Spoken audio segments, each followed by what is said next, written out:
하나님 말씀 보시겠습니다. 우리가 함께 은혜 나누는 하나님 말씀은 출애굽기 8장 1절에서 32절까지 말씀입니다.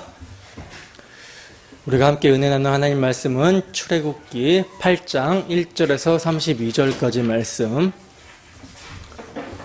22절에서 24절까지 말씀만 함께 한 목소리로 합독하도록 하겠습니다. 시작. 그날에 나는 내 백성이 거주하는 고센 땅을 구별하여 그곳에는 파리가 없게 하리니 이로 말미암아 이 땅에서 내가 여호와인 줄을 내가 알게 될 것이라. 내가 내 백성과 내 백성 사이를 구별하리니 내일 이 표징이 있으리라 하셨다 하라 하시고, 여호와께서 그와 같이 하시니 무수한 파리가 바로의 궁과 그의 신하의 집과 애굽 온 땅에 이르니 파리로 말미암아 그 땅이 황폐하였더라. 아멘. 자기 백성을 구별하시는 하나님, 자기 백성을 구별하시는 하나님이라는 제목으로 하나님 말씀 증거하도록 하겠습니다.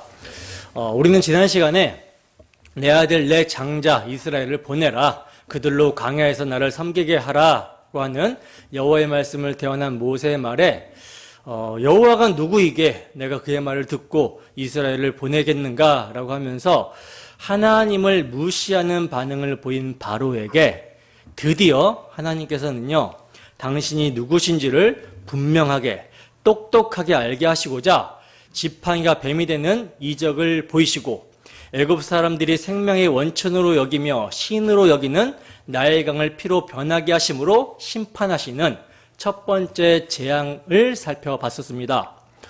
하나님께서 이렇게 바로에게 지팡이가 뱀이 되는 이적을 보이시고, 또 애굽 사람들이 생명의 원천으로 신으로 여기는 나일강물을 피로 변하게 하시는 첫 번째 재앙을 내리셨음에도 불구하고 바로는 회개하는 것이 아니라 어떤 반응을 보이고 있었죠? 어떤 반응을 보이고 있었습니까? 여호와가 할 수 있는 것은 나도 할 수 있다라고 하면서 현인들과 마술사를 부르죠. 그 마술사들이 지팡이를 뱀이 되게 하고, 또 이미 나일강 물은 피로 변했기 때문에 우물을 파서 얻은 물을 가지고 마술을 부려서 흉내를 냅니다. 그러니까 지금 바로가 완고하고 완악하여 회개하지 않고 하나님의 말씀을 듣지 않더라는 거예요. 그러나 이렇게 바로가 완고하고 완악하여 회개하지 않고 하나님의 말씀을 듣지 않는 것까지도 하나님께서 바로의 마음을 완고한 상태로 내버려 두셨기 때문이다 라고 이렇게 말씀을 하고 있었죠. 그러면 하나님께서는 왜 바로의 마음을 완고한 상태로 내버려 두신 것인가? 왜 내버려 두셨습니까? 이를 통해 하나님이 누구신지를 보이시고자 애굽의 신들을 심판하시기 위해서라는 거예요. 그리고 이와 동시에 하나님의 긍휼로 택하심을 입은 자들에게 그의 구원을, 하나님의 구원을 계시하기 위해서인 것이죠. 그래서 지팡이가 뱀이 되는 이적을 바로의 마술사들이 흉내내었을 때 뱀이 된 그들의 지팡이를 모두 아론의 지팡이가 삼켜버렸던 거예요. 무엇을 계시하고 있는 것입니까? 죽음의 세력을 잡은 자 마귀를 상징하는 바로를 죽음을 통하여, 즉 그리스도의 죽음을 상징하는 유월절 어린 양의 피로 멸하실 것을 계시하고 있는 것이죠. 그리고 첫 번째 재앙인 나일강물이 피로 변한 사건도요, 그것이 죄의 삭선 사망이다라는 것을 보여주심과 동시에 택하신 백성들에게는요, 그들을 대신하는 그리스도의 피로 말미암아 재앙이 아니라 생명이 된다라는 것을 계시하고 있었던 것입니다. 여러분, 하나님께서 재앙으로 심판하시는 목적은요, 심판 자체에 있는 것이 아니에요. 심판 자체가 목적이 아닙니다. 하나님을 떠난 인생들로 하여금 하나님을 떠난 인생들이 생명으로 힘으로 여기며 신으로 붙들고 있던 우상들의 허무함을 드러내시며, 이를 통해서 참 하나님 여호와가 누구이신지를 알리시는 것이 재앙의 목적이라는 거예요. 그래서 택하신 백성 이스라엘은요, 이를 통해서 하나님이 누구신지를 알게 되고 그 하나님의 말씀을 듣고 믿게 되는 것입니다. 애굽, 세상의 헛된 신은 신이 아니라 참으로 우리 조상들에게 하신 언약을 이루시기 위해 애굽을, 세상을 심판하시는 하나님이 참 하나님이라는 사실을 알게 되는 거라는 것이죠. 여러분, 오늘날도요, 예수님께서 말세의 징조로 말씀하신 재앙들이 세계 곳곳에서 일어나고 있습니다. 러시아와 우크라이나의 전쟁. 수없는 사람들이 지금 죽어가고 있죠. 하마스와 이스라엘의 전쟁. 아프가니스탄의 지진으로 또 엄청난 많은 사람들이 죽어갑니다. 중국과 대만의 분쟁, 전쟁 위기죠. 이뿐만 아니라 우리 주변에서도 수많은 사건, 사고들이 일어나고 있어요.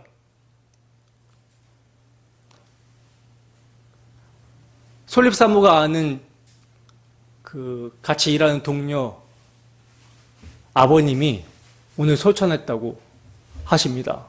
그러니까 우리 주위에도요, 수많은 사건, 사고가 일어나고 있고 많은 사람들이 죽어가고 있어요.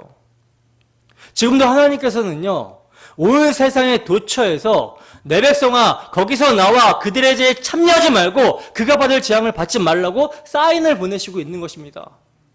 왜 전쟁을 보여주고 있는 걸까요? 회개하라는 거예요. 우리의 마음이 어디에 있는지 돌이키라는 것입니다. 여러분, 우리의 마음이 그리스도로 가득 차 있지 않으면 세상의 것들, 헛된 것들을 쫓아 살게 되면요, 지금 이스라엘 하마스가 전쟁 난 것처럼 전쟁이 터지잖아요? 그럼 일상생활 할 수 있겠습니까? 우리가 손에 붙잡고 있는 것들 다 놔야 돼요. 중요한 건 우리의 마음이 어디에 있는가? 그리스도께 붙들려 있어야 된다는 것이죠. 그래서 그가 받을 재앙을 받지 말라. 거기서 나와라. 이렇게 사인을 보내시고 있는 것입니다. 예수님 재림 직전에 이러한 일이 갑자기 많아지는 것이 아니라 항상 우리가 살아가는 오늘이라는 하루는요, 역사의 마지막 날이에요. 지금 오늘이 역사의 끝입니다. 마지막입니다. 그래서 언제나 이러한 재앙이 도처에 일어나고 있는 거예요. 그런데도 문제는 뭡니까? 어리석게도 이것을 하나님이 누구신지를 알고 회개하고 돌이키라는 하나님의 재앙으로 읽어내지를 못한다라는 것이죠. 그러나 성도는요, 주님의 재앙을 읽고 그 심판을 알고서 날마다 그의 생각과 마음을 돌이켜 하나님께 두는 자들입니다.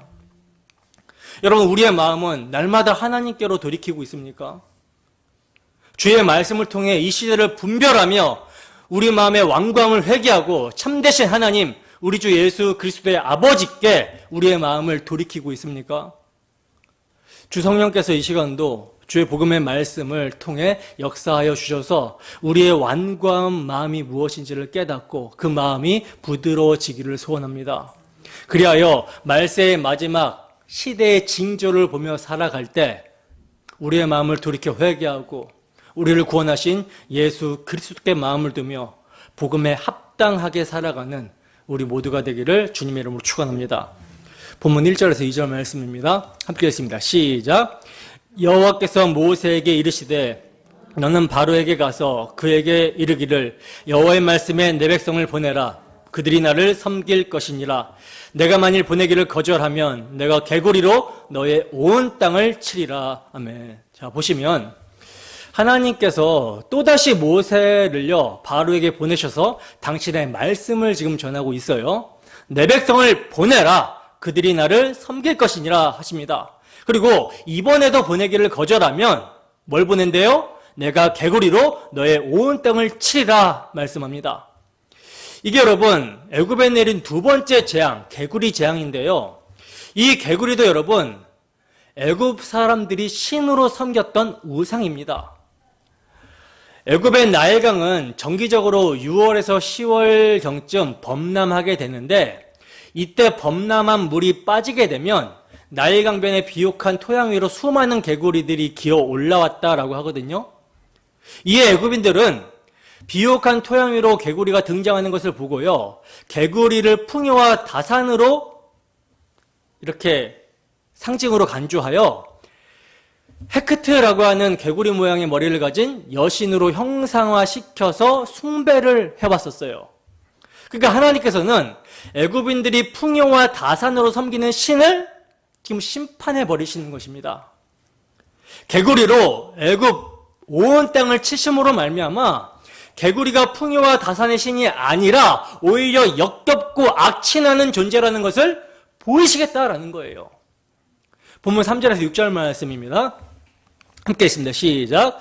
개구리가 나일강에서 무수히 생기고 올라와서 내 궁과 내 침실과 내 침상 이유와 내 신하의 집과 내 백성과 내 화덕과 내 떡반죽 그릇에 들어갈 것이며 개구리가 너와 내 백성과 내 모든 신하에게 기어 오르리라 하셨다 하라. 여호와께서 모세에게 이르시되 아론에게 명령하기를 내 지팡이를 잡고 내 팔을 강들과 운하들과 못 위에 펴서 개구리들이 애굽 땅에 올라오게 하라 할지니라. 아론이 애굽 물들 위에 그의 손을 내밀매 개구리가 올라와서 애굽 땅에 덮이니. 아멘. 자 보세요. 하나님께서요 개구리가 나일강에 무수히 즉 수를 헤아릴 수 없게끔 생기게 하시고 또 그것들을 올라오게 해서 바로의 궁, 침실, 침상, 신하의 집, 백성의 집, 화덕과 떡반죽 그릇 등 애굽 온 땅에 뒤덮이도록 하십니다. 그래서 지금 온 땅이요 개구리 천지인 거예요. 앉아도 개구리, 누워도 개구리, 밥 먹으려고 해도 개구리가 밥그릇에 들어가 있고 가만히 있어도 개구리가 뛰어서 사람에게 올라오고 아주 징글징글한 상태인 것이죠.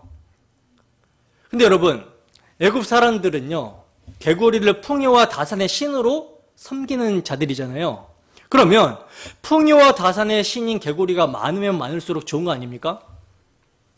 나일강에서 개구리가 수를 셀 수 없을 정도로 올랐다라고 하는데 이거 좋은 거 아니에요? 이 개구리를 돈으로 한번 바꿔봅시다. 오늘날 현대인들에게는 돈이 풍요와 다산이고 돈을 전능하게 여기잖아요. 신으로, 만문으로. 그러면 셀 수 없는 돈, 앉아있을 때도 돈, 누웠을 때도 돈, 밥상에서도 돈, 화장실에도 돈, 이렇게 있으면 어떠실 것 같아요?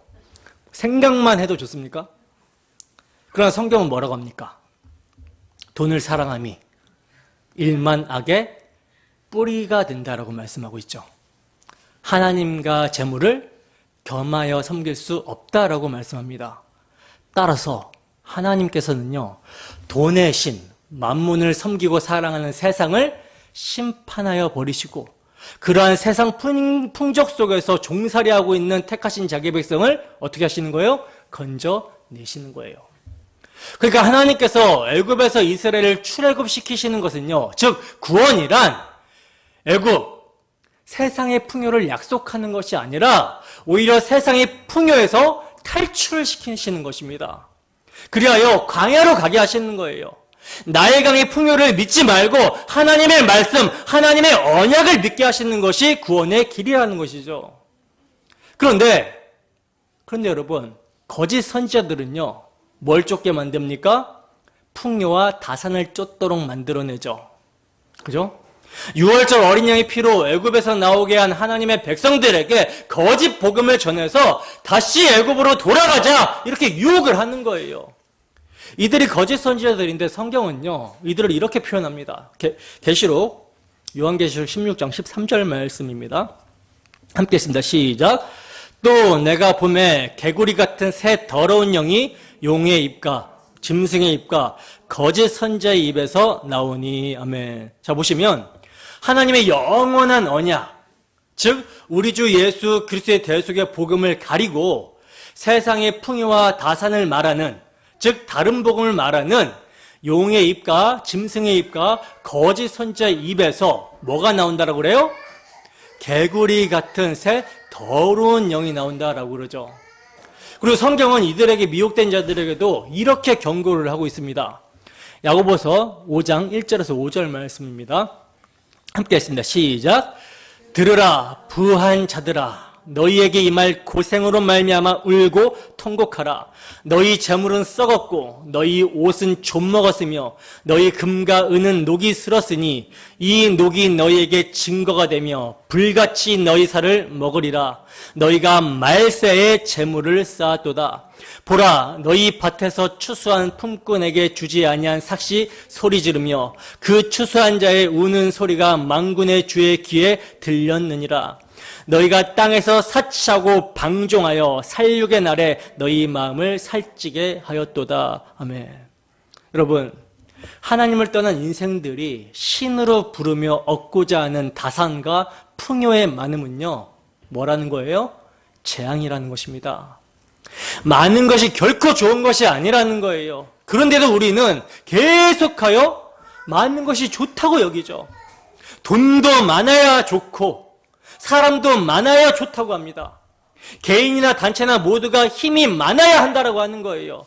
힘이란 그 숫자에서 나오니 숫자가 많아야 한다라는 것입니다. 이것을요, 점검도 안 하고 그저 진리 그냥 마구 달려가고 있는 거예요. 그것도 어디에서 그러고 있습니까? 하나님의 이름을 부르고 예수님의 이름을 부르는 곳, 교회에서 그러고들 있는 거예요. 하나님, 예수님 불러가면서 개구리가 와글와글 하듯이 교회당마다 기도원마다 돈 주세요, 사람 주세요 그러고 있는 것입니다. 그러나 하나님은요, 이런 와글와글 하는 소리에 재앙을 내리시는 거예요. 그래서 그래 있다, 돈 여기 있다, 사람 여기 있다 하고서 주시니 이것이 재앙이 되어버린 것입니다. 그래서 사람들이 하나님의 언약의 말씀을 믿는 것이 아니라 그리스도의 대속의 복음을 붙잡는 것이 아니라 뭘 믿어요? 돈을 믿고 사람의 수를 믿으면서 종교 생활을 하고 있는 것입니다. 그러니 가정이나 교회나 모두가 탐욕의 무덤을 쌓고 있으면서 이것이 재앙인 줄 모르고 있는 거예요. 예수 그리스도의 복음을 붙들지 않으면 재앙인데 그 복음이 가려져서 엉뚱한 것을 붙들고 있으면서도 그것이 재앙인지 모르니 이 얼마나 안타까운 현실입니까? 그러므로 유혹의 욕심을 따라 썩어져가는 구습을 따르며 세상의 부귀와 영화, 풍요와 다산을 쫓는다면, 이를 위하여 예수의 이름을 부른다면 이건요, 애굽의 우상, 개구리를 섬기는 것입니다. 여러분, 우리가 주님을 따른다라는 것은요, 세상의 풍요를 위하여 사는 것이 아니라 버림을 위하여 사는 거예요. 버림을 위하여 산다. 그러나 누가 스스로 이 길을 갈 수가 있겠습니까? 그럼에도 여러분, 염려는 마시기 바랍니다. 왜냐하면 주님께서 개구리를 몰아내셔서 죽여버리심으로 말미암아 그것이 악취가 나게 하신다는 거예요. 따라서 오늘날 우리들이 추구하던 세상의 것들에서 악취가 나고 복음이 들리게 되었다면 이건 오직 은혜로 주께서 우리에게 행하신 일인 줄 알고 어떻게 해야 돼요? 감사해야 되는 거예요. 본문 7절에서 9절 말씀입니다. 함께 읽습니다. 시작. 요술사들도 자기 요술대로 그와 같이 행하여 개구리가 애굽 땅에 올라오게 하였더라. 바로가 모세와 아론을 불러 이르되 여호와께 구하여 나와 내 백성에게서 개구리를 떠나게 하라. 내가 이 백성을 보내리니 그들이 여호와께 제사를 드릴 것이니라. 모세가 바로에게 이르되 내가 왕과 왕의 신하와 왕의 백성을 위하여 이 개구리를 왕과 왕궁에서 끊어 나의 강에만 있도록 언제 강구하는 것이 좋을는지 내게 분부하소서. 아멘. 자, 보세요. 하나님께서 모세를 통해 말씀하신 대로 무수한 개구리가 애굽 온 땅에 덮이자 애굽의 요술사들이요, 이것 또한 흉내냅니다. 근데 여러분, 개구리가 많아서 괴롭게 되었다면 어떻게 해야 됩니까? 어떤 조치를 취해야 되는 거예요? 개구리를 나일강으로 돌아가게 하던가 아니면 없애던가 라고 하는 이런 조치를 취해야 되는 것이죠. 근데 애굽의 요술사들이요, 가뜩이나 개구리가 넘쳐나서 괴로울 지경인데 개구리를 애굽 땅에서 올라오게 하여 더 많아지게 하는 요술을 부리고 있는 거예요. 그리고는 개구리를 없애지 못하고 있는 것입니다. 제가 바로라면요, 차라리 이 요술사들이 없는 것이 낫다라고 생각을 할 거예요. 그래서 이제 개구리 재앙으로 고통스러워진 바로가 모세와 아론을 부릅니다. 그리고는 여호와께 구하여 나와 내 백성에게서 개구리를 떠나게 하라. 내가 이 백성을 보내리니 그들이 여호와께 제사를 드릴 것이니라. 이렇게 말을 합니다. 이에 모세가 대답하기를 뭐라고 대답합니까? 언제 강구하는 것이 좋을런지 내게 분부하소서라고 이렇게 대답을 하죠. 질문 형식의 대답을 합니다. 이것은요, 개구리가 나타난 것과 사라지게 되는 것이 우연히 일어난 일이 아니라 하나님께서 하신 일이심을 바로에게 확증해서 보여주려고 하는 말인 거예요. 근데 바로는요, 지금 당장 강구해서 개구리를 떠나게 해달라고 말하고 있는 것이 아니라 뭐라고 말하고 있습니까? 내일 개구리를 떠나게 해달라고 말을 하고 있죠. 본문 10절에서 15절 말씀입니다. 함께 읽습니다. 시작. 그가 이르되 내일이니라. 모세가 이르되 왕의 말씀대로 하여 왕에게 우리 하나님 여호와 같은 이가 없는 줄을 알게 하리니 개구리가 왕과 왕궁과 왕의 신하와 왕의 백성을 떠나서 나일 강에만 있으리이다 하고 모세와 아론이 바로를 떠나 나가서 바로에게 내리신 개구리에 대하여 모세가 여호와께 간구하매 여호와께서 모세의 말대로 하시니 개구리가 집과 마당과 밭에서부터 나와서 죽은지라. 사람들이 모아 무더기로 쌓으니 땅에서 악취가 나더라. 그러나 바로가 숨을 쉴 수 있게 됨을 보았을 때에 그의 마음을 완강하게 하여 그들의 말을 듣지 아니하였으니 여호와께서 말씀하신 것과 같더라. 아멘. 자, 보시면 개구리가 언제 떠나도록 여호와께 간구하리까? 라고 묻는 모세에게 바로는요, 뭐라고 대답합니까? 내일이라고 대답하고 있죠. 이건 바로가 이렇게 말하고 있는 것은 그가 다급하지 않아서가 아니라 혹시 하루쯤 지나면 저절로 개구리가 없어지지는 않을까라고 하는 계산에서 그렇게 대답하고 있는 거예요. 끝까지 이 일이 하나님께로부터 났다라는 것을 믿고 싶지 않은 것입니다. 그러자 모세가 뭐라고 말합니까? 왕의 말씀대로 하여 왕에게 우리 하나님 여호와 같은 이가 없는 줄을 알게 하리니 라고 합니다. 그러니까 재앙의 목적이 우리 하나님 여호와 같은 이가 없는 줄을 알게 하겠다, 이거예요. 이것을 재차 강조하고 있는 것입니다. 그래서 이제 바로에게 내리신 개구리에 대하여 모세가 여호와께 간구하여 여호와께서 모세의 말대로 하시니 어떻게 됩니까? 개구리가 집과 마당과 밭에서부터 나와서 죽었다라고 그러죠. 그리고 이를 사람들이 모아 무더기로 쌓았더니 땅에서 악취가 났다라고 말씀을 하고 있어요. 근데 여러분, 바로가요, 개구리로 인하여 숨도 쉴 수 없을 만큼 괴로움을 당하였을 때는 항복하면서 그래, 여호와께 희생을 드리러 가라, 이렇게 하고서는요, 이제 모세가 간구하여 개구리가 무더기로 나와서 죽고 그 냄새가 가셔서 이제 조금 숨이 쉴만하니까 어떻게 하고 있어요? 그 마음이 완강해져서 하나님의 말씀을 듣지 않았다라고 말을 하고 있어요. 이것이 여러분 사실 바로의 모습이라기보다는 우리들의 모습입니다.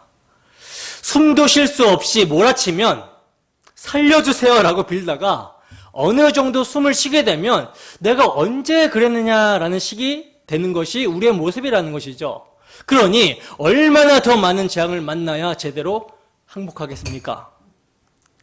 여러분 지금 숨 쉴만 하십니까?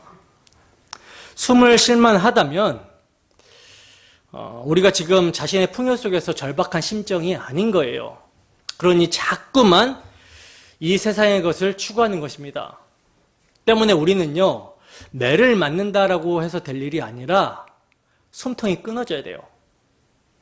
죽으라는 얘기가 아니라 하나님께서 그리스도 안에서 그와 함께 우리의 정욕과 탐심을 못 박으셨기 때문에, 십자가에 못 박으셨기 때문에 6월절 양의 피를 바르듯이 우리 주 예수 그리스도의 십자가 앞에 항상 자신을 세우고 그 피를 바르고 죽은 자가 되어야 된다는 것입니다.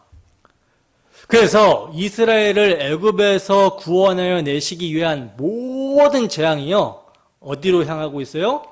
유월절로 향하고 있는 거예요. 본문 16절에서 19절 말씀입니다.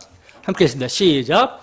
여호와께서 모세에게 이르시되 아론에게 명령하기를 내 지팡이를 들어 땅에 티끌을 치라 하라. 그것이 애굽 온 땅에서 이가 되리라. 그들이 그대로 행할세 아론이 지팡이를 잡고 손을 들어 땅에 티끌을 치매 애굽 온 땅에 티끌이 다 이가 되어 사람과 가축에게 오르니 요술사들도 자기 요술로 그같이 행하여 이를 생기게 하려 하였으나 못하였고 이가 사람과 가축에게 생긴지라. 요술사가 바로에게 말하되 이는 하나님의 권능이니이다 하였으나 바로의 마음이 완악하게 되어 그들의 말을 듣지 아니하였으니 여호와의 말씀과 같더라. 아멘. 자, 이제 몇 번째 재앙입니까? 세 번째 재앙입니다. 이번에는요, 바로에게 예고도 없이 그냥 재앙을 내려버리시죠. 다른 재앙들은요, 예고를 하시는데 세 번째 재앙은 그런 예고도 없이 그냥 내려버리시는 거예요. 이것은 이미 나일 강물이 피로 되고 피로 변하였고 개구리가 올라오는 것을 통하여 알 만큼 알렸는데도 하나님의 말씀을 듣지 않는 완악한 자들에게 대하여 예고 없이도 재앙을 내리시는 것입니다. 이 세 번째 재앙은 지팡이로 땅에 티끌을 쳐서 애굽 온 땅에 티끌이 이가 되게 하셔서 사람과 가축에게 오르게 하시는 재앙인데, 여기서 여러분 이라고 번역이 된 히브리어 킨님이라는 말은요, 모기의 일종의 각닭이라고도 번역이 되거든요. 이것들은요, 사람들의 머리털, 옷 속, 심지어 눈이랑 코 속까지 막 들어가서 기어 들어가서 막 쏘아대요. 때문에 피부에 어마어마한 고통을 주었다라고 합니다. 근데 이것들이 땅에 티끌처럼 서로 엉겨붙어서 앞이 보이지 않을 정도로 때를 지어 무수히 날아다니면서 사람과 가축을 쏘아대고 있는 거예요.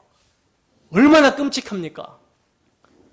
애굽인들의 먹거리를 제공하는 비옥한 토지가 이제 재앙이 되어버린 거예요. 그리고 첫 번째 재앙과 두 번째 재앙에는요, 바로의 술사들이 흉내를 낼 수 있었는데, 그러니까 지금까지 뱀을 만들어내고 강물을 피로 만들고 개구리를 올라오게는 했는데, 세 번째 재앙 이는요, 만들어내지 못하더라는 거예요. 그래서 애굽의 술사들이 뭐라고 말합니까? 바로에게 이것은 하나님의 권능입니다 라고 말합니다. 신의 권능이라는 거예요. 그러나 바로는 애굽의 술사들이 이것은 인간의 일이 아니라 신의 일입니다 라고 하여도 그 마음이 어떻대요? 그 마음이 완악하게 되어 버티고 있는 모습입니다. 여러분, 하나님의 권능 앞에서 엎드러지는 것이, 고집을 꺾는 것이 살 길이에요. 그러면 하나님의 권능이란 무엇인가? 여러분, 하나님의 권능을 어떻게 생각하십니까?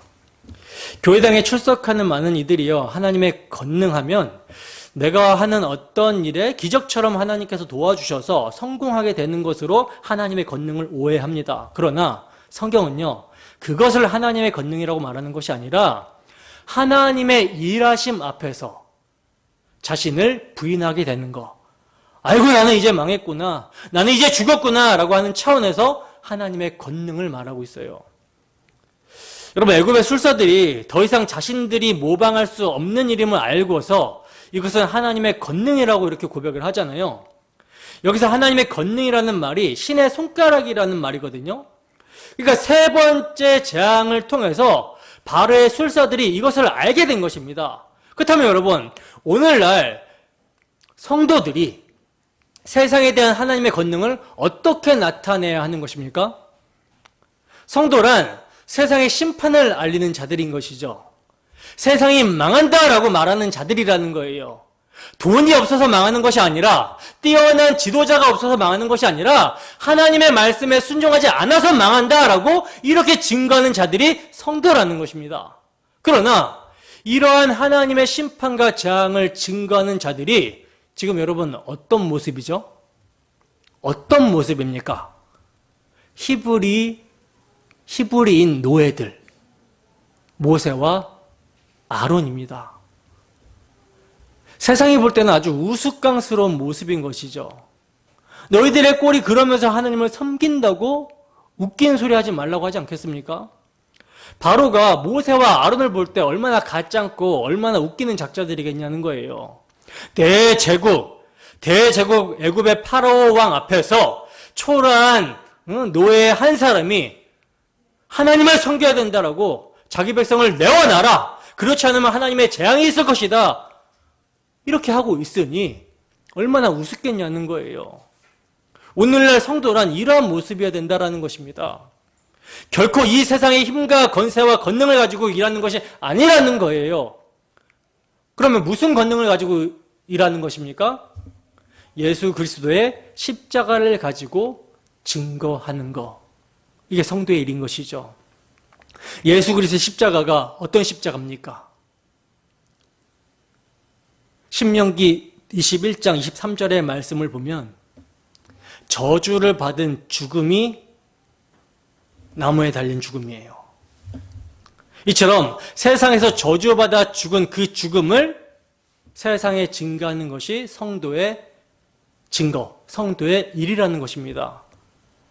근데 이것이 하나님의 권능을 보이는 거라는 거예요. 마치 바로 앞에서 모세와 아론이 하나님의 재앙을 들고 선 것처럼 오늘날 성도란 세상의 십자가를 들고 선 자들이라는 것입니다. 그래서 이 십자가를 믿으면, 십자가 대속의 복음을 믿으면 구원이고 그렇지 않으면 심판이다라고 증거를 하는 거예요. 모세의 손에 들린 양치던 지팡이보다 더 수치스럽고 저주스러운 그 십자가가 하나님의 권능이라는 것이죠. 육신의 눈으로 볼 때에는요, 십자가가 기적이 아니라 정말 초라하고 별 볼 일 없는 저주와 수치의 죽음이지만 믿음의 눈으로 보면 이것은요, 온 우주 만물을 말씀으로 창조하신 하나님이 육신을 입으시고 오셔서 십자가의 죽으심으로 이루신 구원, 엄청난 기적이며 하나님의 권능인 것입니다. 출애굽의 재앙은요, 이 그리스도의 십자가를 예표하고 있었던 표적이에요. 그리고 이제 실체가 오신 이후 이 마지막 시대에는요, 아들로 말씀하시는 것입니다. 그래서 이제 단지 세상 사람들이 행할 수 있는 능력보다 더 뛰어난 것을 행함으로 하나님의 권능이라고 말하지 않는 거예요. 불지평이 낫게 되고 가난한 자가 부자가 되고 개척교회가 몇 년 만에 몇만 명이 되는 이러한 것들이 하나님의 권능이 아니라는 것입니다. 왜 그렇습니까? 그러한 일들은 마귀도 얼마든지 해낼 수 있기 때문이라는 거예요. 사탄이 광명의 천사로 위장하고 모방하는 것입니다. 애굽의 술사들이 모방하듯이 하나님의 권능을 모방하는 거예요. 데살로니가 후서 2장 9절에서 12절 말씀입니다. 함께 했습니다. 시작. 악한 자의 나타남은 사탄의 활동을 따라 모든 능력과 표적과 거짓 기적과 불의의 모든 속임으로 멸망하는 자들에게 있으리니 이는 그들이 진리의 사랑을 받지 아니하여 구원함을 받지 못함이라. 이러므로 하나님이 미혹의 역사를 그들에게 보내사 거짓 것을 믿게 하심은 진리를 믿지 않고 불의를 좋아하는 모든 자들로 하여금 심판을 받게 하려 하심이라. 아멘. 여러분, 사탄이요, 온갖 능력과 표적과 거짓 기적을 행할 수 있다라는 것입니다. 근데 이 불의의 모든 속임이 누구에게 임한다고 하냐면 멸망하는 자들에게 임한다고 합니다. 그러니까 이를 따라가는 자들은 진리의 사랑을 받지 못한 자들이고 진리를 믿지 않고 불의를 좋아하는 자들이기 때문에 하나님께서 미혹의 역사를 그들에게 보내신다라고 하는 거예요. 그러므로 이 마지막 날에 모든 것을 아들을 통하여 말씀하시는데 이 아들을 부정하고서 다른 것을 쫓아가는 것이 바로 심판의 증거입니다. 그렇다면 하나님의 권능이란 무엇입니까? 예수 그리스도의 십자가가 권능이 되는 것이죠. 왜 그러한가? 고린도전서 1장 18절에서 25절 말씀 함께 했습니다. 시작. 십자가의 도가 멸망하는 자들에게는 미련한 것이요 구원을 받는 우리에게는 하나님의 능력이라. 기록된 바 내가 지혜 있는 자들의 지혜를 멸하고 총명한 자들의 총명을 폐하리라 하였으니 지혜 있는 자가 어디 있느냐? 선비가 어디 있느냐? 이 세대의 변론가가 어디 있느냐? 하나님께서 이 세상의 지혜를 미련하게 하신 것이 아니냐? 하나님의 지혜에 있어서는 이 세상이 자기 지혜로 하나님을 알지 못하므로 하나님께서 전도에 미련한 것으로 믿는 자들을 구원하시기를 기뻐하셨도다. 유대인은 표적을 구하고 헬라인은 지혜를 찾으나 우리는 십자가에 못 박히신 그리스도를 전하니 유대인에게는 거리끼는 것이요 이방인에게는 미련한 것이로되 오직 부르심을 받은 자들에게는 유대인이나 헬라인이나 그리스도는 하나님의 능력이요 하나님의 지혜니라. 하나님의 어리석음이 사람보다 지혜롭고 하나님의 약하심이 사람보다 강하니라. 아멘. 여러분, 바로 이것이요 하나님의 권능입니다. 하나님의 능력이 십자가에 있다는 거예요. 참으로 세상이 볼 때는 미련하고 거리끼는 것입니다. 그런데 이렇게 세상이 볼 때 미련하고 거리끼는 것을 좋다라고 하면서 따라하는 사람이 있다면 이 얼마나 하나님의 권능이 대단한 것입니까? 그렇지 않습니까? 누가 봐도 저 십자가는 저주받아 죽을 십자가, 수치스러운 십자가, 그런 십자가인데 그 십자가가 구원이 된다라고 따라가는 자들이 있다면 이게 얼마나 큰 하나님의 권능이냐는 거예요. 근데 오늘날 이 하나님의 권능, 기독교의 복음이 뭘로 바뀌어버렸습니까? 세상의 권능으로 뒤바뀌어버리고 말았습니다. 그러니 더욱 보암직하고 먹음직하고 지혜롭게 할 만한 탐스러운 것들을 내어놓으라고 하는 거예요. 그러나 여러분, 성경이 증거하는 하나님의 권능은요, 세상이 볼 때 미련하고 어리석고 거리끼는 모습으로 보인다라는 것을 잊지 마시기 바랍니다. 그리고 애굽의 술사가 하나님의 권능, 하나님의 손가락으로 말한 표현을요, 예수님께서 누가복음에서 하시는데 누가복음 11장 20절입니다. 함께 했습니다. 시작. 그러나 내가 만일 하나님의 손을 힘입어 귀신을 쫓아낸다면 하나님의 나라가 이미 너희에게 임하였느니라. 아멘. 자, 보시면 이 말씀에서 하나님의 손이라는 단어가 하나님의 손가락이라는 뜻이거든요. 출애굽기에 하나님의 권능이 하나님의 손가락이라는 뜻이라고 말씀을 드렸잖아요. 그러니까 같은 표현이에요. 하나님의 권능이 뭘 쫓아낸다? 귀신을 쫓아내시는 것입니다. 귀신을 쫓아내어야 예수님을 믿게 되는 거예요. 바로 이 일을 위하여 예수님께서 계속하여 하나님의 권능을 말씀하시는데 그것을요, 강한 자가 자기 소유를 지키고 있을 때 그 소유가 안전하나 더 강한 자가 와서 그 강한 자를 무장 해제시켜버리면 그 재물을 나눌 수 있다라고 말씀하십니다. 그러므로 하나님의 권능이란 마귀보다 더 강한 자, 예수님이 십자가의 죽으심을 통하여 죽음의 세력을 잡은 자 마귀를 심판하시고 멸하시고 죽기를 무서움으로 일세며 종로로 사는 모든 자들을 풀어놓아 주신 것을 말하는 거예요. 애굽의 포로를 하나님의 심판을 통하여 건져내시듯이 오늘날 마귀에 붙들려 있는 우리를 하나님의 권능의 십자가로 끄집어내시는 것입니다. 따라서 이 하나님의 권능에 순복하는 자는 구원을 받게 되지만 이 하나님의 권능에 바로와 같이 완악한 마음으로 대적하는 자는 마지막 진노의 큰 날에 이렇게 외치게 될 것입니다. 계시록 6장 16절에서 17절 말씀 함께 했습니다. 시작. 산들아, 산들과 바에게 말하되 우리 위에 떨어져 보호자에 앉으신 이의 얼굴에서와 그 어린 양의 진노에서 우리를 가리라. 그들의 진노의 큰 날이 이르렀으니 누가 능히 서리오 하더라. 아멘. 자, 이렇게 바로의 술사들이 이것은 도저히 흉내낼 수 없는 하나님의 권능이라고 이렇게 바로에게 말하여도 바로는 여전히 마음을 완악하게 하여 하나님의 권능을 인정하지 않습니다. 그리고 오히려 또다시 우상 숭배하러 가는 모습이 나타나고 있어요. 본문 20절 상반절만 보시면요, 함께 읽어보겠습니다. 시작.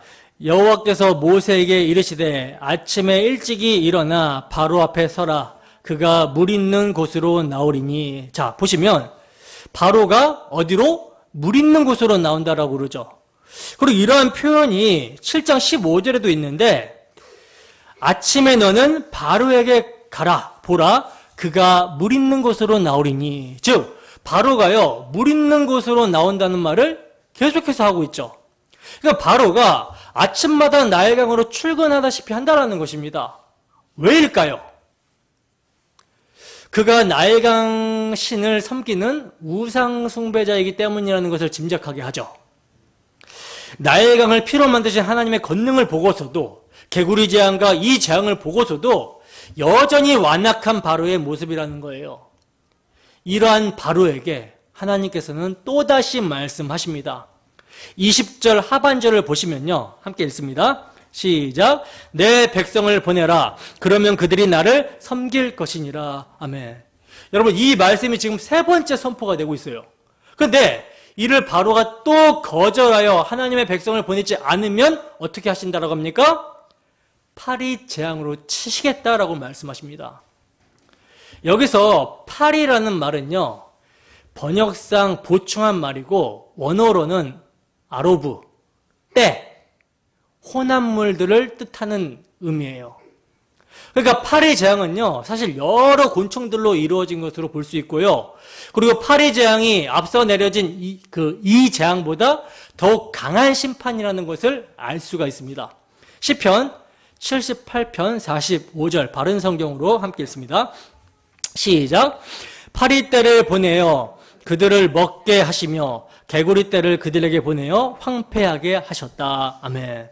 자, 보시면 세 번째 재앙 이는 사람으로 하여금 괴롭게 한 것으로만 나타나는데 파리떼는요. 어땠다라고 합니까? 사람을 먹었다라고 표현하고 있죠. 그러니까 이러한 심판은 육신의 고통을 주는 것으로 마지막 날에 불과 유황에 타는 못에 던져지는 영원한 육신의 고통을 생각하게 합니다. 근데 여러분 하나님의 백성들은요. 이러한 재앙에 참여하지 않을 거예요. 왜 그렇습니까? 하나님께서 구별하셨기 때문입니다. 이러한 구별하심을 본문에서도 말씀하고 있는데 본문 22절과 23절의 상반절만 함께 읽습니다. 시작. 그 날에 나는 내 백성이 거주하는 고센 땅을 구별하여 그곳에는 파리가 없게 하리니 내가 내 백성과 내 백성 사이를 구별하리니. 아멘. 여러분 이제까지는 그러니까 이제 나일강이 피로 변하는 재앙 그리고 개구리가 이렇게 나오는 재앙, 이가 막 사람들을 괴롭게 하는 재앙, 이러한 재앙은요 고센 땅에도 있었던 것으로 여겨집니다. 왜냐하면 애굽 사람이나 이스라엘 자손이나 모두가 다 죄 아래에 있는 것을 보여주고자 그렇게 이제 재앙이 있었던 거예요. 그런데 이제부터는요, 네 번째 재앙부터는요, 하나님께서 뭐 하신대요? 구별하신다라고 말씀을 하시는 거예요. 여러분 구별이라는 말은 하나님의 주권적인 선택 교리와 결부되는 것이죠. 모세가 출애굽 후 가나안 입성을 앞두고 하나님께서 이스라엘을 택하신 것에 대해서 이렇게 말을 합니다. 신명기 7장 6절에서 8절 말씀입니다. 함께 했습니다. 시작. 너는 여호와 내 하나님의 성민이라. 내 하나님 여호와께서 지상 만민 중에서 너를 자기 기업으로 백성으로 택하셨나니 여호와께서 너희를 기뻐하시고 너희를 택하심은 너희가 다른 민족보다 수요가 많기 때문이 아니니라. 너희는 오히려 모든 민족 중에 가장 적으니라. 여호와께서 다만 너희를 사랑하심으로 말미암아 또는 너희의 조상들에게 하신 맹세를 지키려 하심으로 말미암아 자기의 권능의 손으로 너희를 인도하여 내시되 너희를 그 종되었던 집에서 애굽 왕 바로의 손에서 속량하셨나니. 아멘. 여러분 지금 가나안 입성을 앞두고 모세가 한 이 말씀은요, 우리를 택하신 하나님의 의도를 아는데 굉장히 중요한 말씀인데, 하나님이 우리를 왜 택하셨다라고 합니까? 첫 번째로는 여호와께서 너희를 기뻐하시고, 두 번째로는 여호와께서 너희를 사랑하심으로 말미암아, 세 번째는 너희 조상들에게 하신 맹세를 지키려 하심으로 말미암아. 여기서 여러분 맹세는요, 여자의 후손을 보내셔서 그의 희생의 피로 대속하시는 구원, 십자가 대속을 의미해요. 그렇다면 이 십자가 대속, 그러니까 너희 조상들이 하신 맹세를 지키라 하심으로 말미암아 이 맹세가 조상들에게 어떻게 하나님께서 약속으로 말씀을 하셨는지 출애굽기 6장 8절입니다. 함께 했습니다. 시작. 내가 아브라함과 이삭과 야곱에게 주기로 맹세한 땅으로 너희를 인도하고 그 땅을 너희에게 주어 기업을 삼게 하리라. 나는 여호와라 하셨다 하라. 자, 보시면 여기에서 맹세는 어떻게 나타나고 있어요? 땅을 주시는 것으로, 땅을 주시겠다라고 하시는 것으로 나타나고 있죠. 근데 그 땅을 누구를 통하여 주신다라고 합니까? 창세기 24장 7절 상반절만 읽습니다. 시작. 하늘의 하나님 여호와께서 나를 내 아버지의 집과 내 고향 땅에서 떠나게 하시고 내게 말씀하시며 내게 맹세하여 이르시기를 이 땅을 내 씨에게 주리라 하셨으니. 아멘. 자, 보세요. 하나님께서 땅을 주신다라고 맹세를 하셨는데 이 땅을 누구를 통해서? 자손, 단수입니다. 그리스도를 통해서 주신다라는 거예요. 근데 이러한 맹세를 언제 여러분 처음 하신 것입니까? 아브라함이 이삭을 번제로 드릴 때 맹세를 처음 하십니다. 창세기 22장 16절에서 17절 말씀 함께 했습니다. 시작. 이르시되 여호와께서 이르시기를 내가 나를 가리켜 맹세하노니 내가 이같이 행하여 내 아들 내 독자도 아끼지 아니하였은즉 내가 내게 큰 복을 주고 내 씨가 크게 번성하여 하늘의 별과 같고 바닷가의 모래와 같게 하리니 내 씨가 그 대적의 성문을 차지하리라. 아멘. 여기서 내 아들 내 독자도 아끼지 않았다라는 것은요, 이를 통해 하나님이 자기 독생자 예수 그리스도를 아낌없이 우리에게 주신다라는 것을 예표하고 있는 거예요. 그러니까 하나님이 맹세하셔서 이스라엘을 택하시고 구별하시고 구원하시는 것은요, 이들을 위해 자기 독생자까지도 아끼지 않으시고 내어주시는 하나님의 사랑 때문입니다. 이것이 바로 우리를 향한 하나님의 사랑이라는 거예요.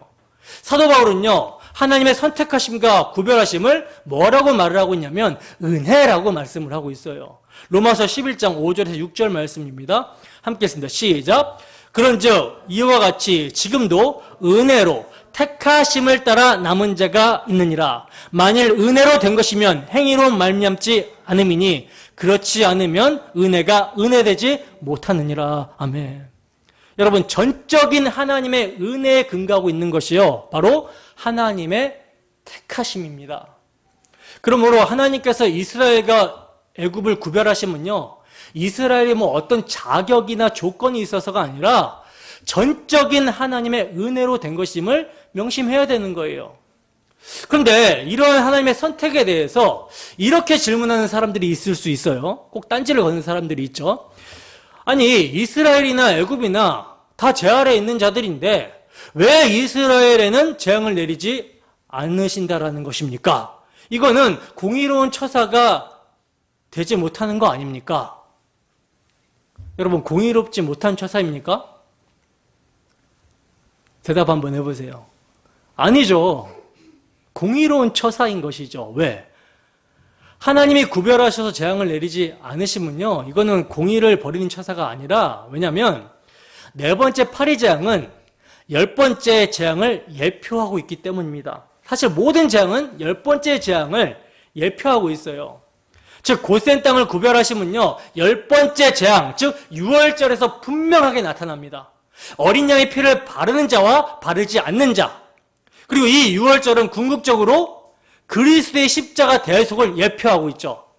그러니까 하나님은요, 이스라엘이 죄가 있음에도 심판을 안 하신 것이 아니라 어린 양의 피를 통해 죄값을 다 청산하셨기 때문에 더 이상 받아내실 것이 없는 거예요.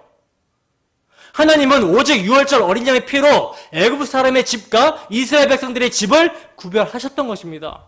그래서 이제 이스라엘은 더 이상 죄 아래가 아니라 피 안에, 은혜 안에 있었기 때문에 구별하심이 가능했던 거예요. 이를 네 번째 재앙에서는요, 애굽 온 지역과 고센 땅의 구별로 예표하고 있는 것입니다. 자, 이제 이렇게 하나님이 파리 재앙을 고센 땅을 제외하고 온 애굽 땅에 내리시니 바로가 어떻게 나옵니까? 괴로워하면서 이제 타협안을 내놓죠. 본문 25절입니다. 함께 읽습니다. 시작. 바로가 모세와 아론을 불러 이르되 너희는 가서 이 땅에서 너희 하나님께 제사를 드리라. 아멘. 자, 보세요. 지금 바로가 모세와 아론을 불러서 마치 이스라엘을 보내주는 것처럼 말하고 있지만 이건요, 교묘한 사탄의 전략임을 보게 됩니다. 왜냐하면 바로는요, 이 땅에서, 즉 애굽 땅에서 하나님께 제사를 드리라고 하는 거예요. 그러나 바로의 이 타협안을 받아들이게 되면 하나님의 언약, 하나님의 맹세가 이루어질 수가 없게 되죠. 왜 그렇습니까? 하나님은 언약과 맹세를 통해서 가나안 땅에서 자손을 주시고 그 자손으로 천하 만민이 복을 받을 거라고 말씀해 주셨습니다. 이것은 가나안 땅에서 태어나실 그리스도를 통해 대속의 복, 구원의 복을 주시겠다라고 하는 약속이죠. 그래서 하나님은 이를 이루시기 위해서 이스라엘 백성들을 가나안 땅으로, 약속의 땅으로 인도하려 하시는 거예요. 근데 지금 사탄은 지금 바로를 통해서 이런 하나님의 구원 계획을 무산시키려고 발악을 하고 있는 것입니다. 여러분, 이러한 마귀의 관계는요, 우리에게도 매일같이 나타나고 있습니다. 이 땅에서 예배하라. 삶의 원리, 방향, 가치관은 여전히 애굽식으로 가지고 있으면서 제사만 지내면 되지 않느냐라고 하는 거예요. 이것이 바로의 주장입니다. 종교는 허용이 되지만 애굽을 떠나는 것은 안 된다라는 거예요.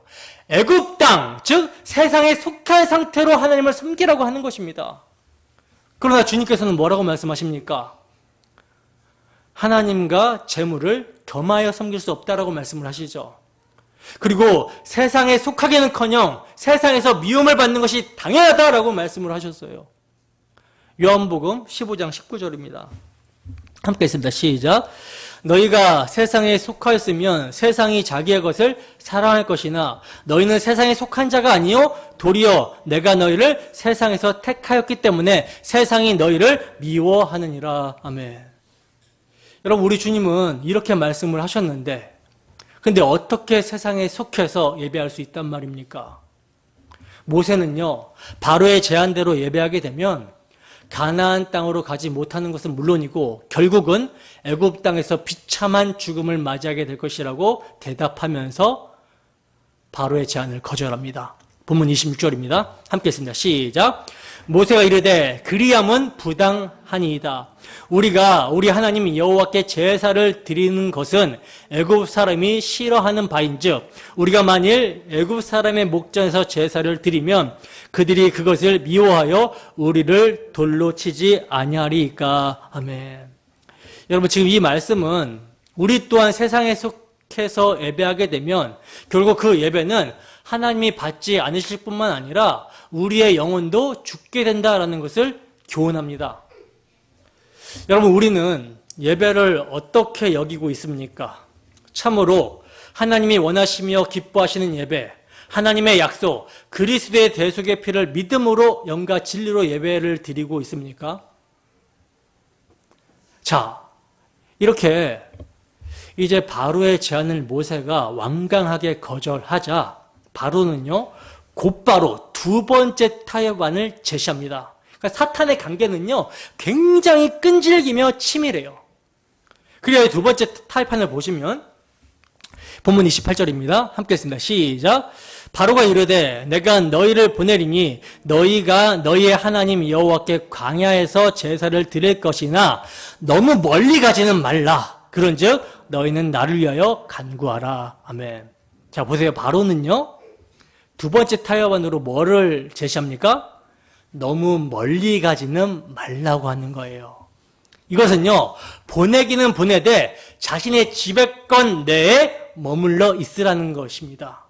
즉 예수를 믿기는 믿되 이 땅에서 믿어라. 너무 멀리 가지는 말아라. 적당히 믿으라고 속삭이는 거예요. 예수를 믿어도 너무 깊이는 믿지 말라는 것입니다. 너무 빠지지 말라는 거예요.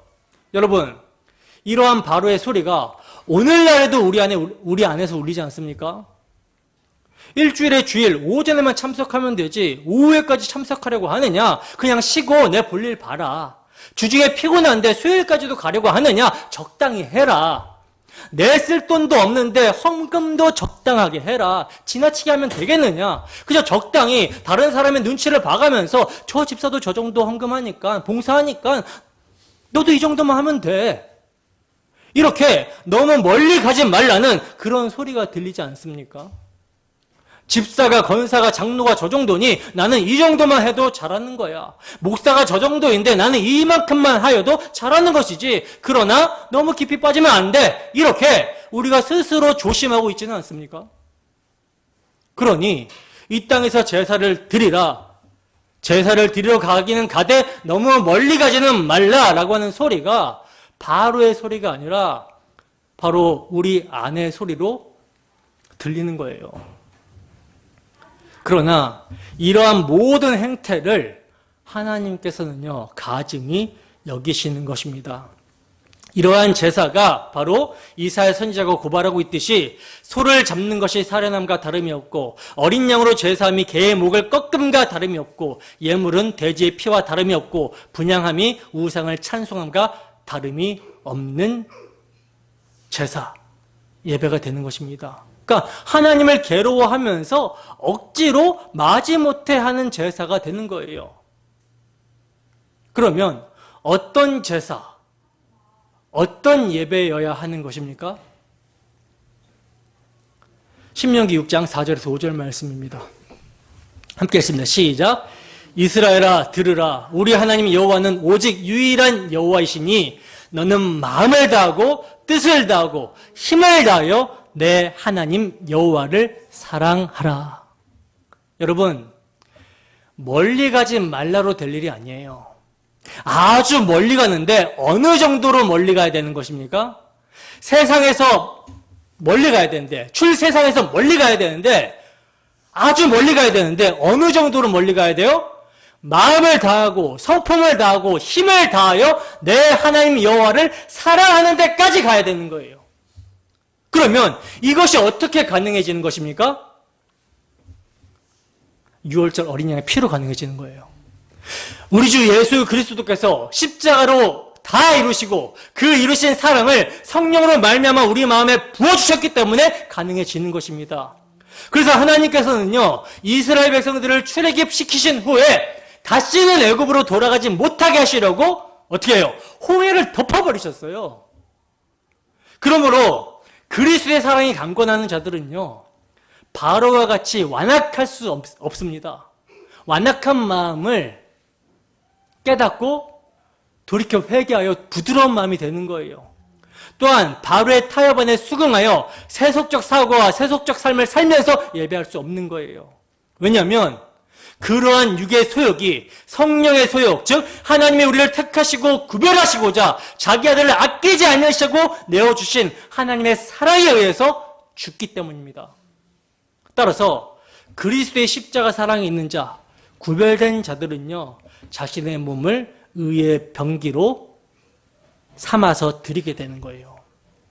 하나님의 백성답게 구별된 삶으로 살아가야 하는 것이 마땅한 모습인 것입니다.